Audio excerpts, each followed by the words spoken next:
Aujourd'hui, une petite vidéo pour expliquer comment faire une multiplication à deux chiffres.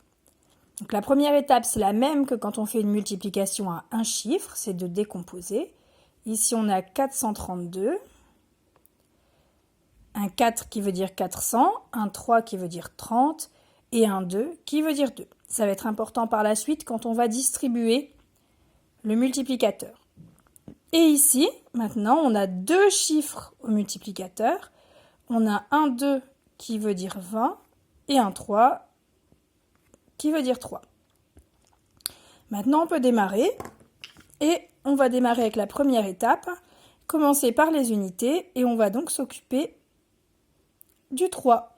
Et le 3, on va en faire exactement la même chose que dans une multiplication à un chiffre, c'est-à-dire que nous allons le distribuer d'abord aux unités, ensuite aux dizaines et en dernier aux centaines. Donc, comme d'habitude, je fais ma petite boîte à retenue sur le côté où il n'y aura pas d'unité. Et je démarre. Alors, je distribue d'abord aux unités. 3 fois 2, ça fait 6, pas de retenue. Et je peux écrire directement mon 6. 3 fois 3, ça fait 9. Je peux écrire directement mon 9, puisqu'il n'y a pas de retenue encore une fois. Et 4 fois 3, 12. Et comme c'est la dernière étape pour les unités, je peux écrire tout de suite mon résultat. Deuxième étape, j'ai fini de m'occuper du 3 unités. Je vais donc maintenant m'occuper du 2. Mais le 2 ne veut pas dire 2. Le 2 veut dire 20, 2 dizaines. Ici, on a donc un 0 qu'on va placer ici sous le 6 pour décaler tous les chiffres du résultat d'une colonne et donc multiplier par 2 dizaines et pas 2 unités.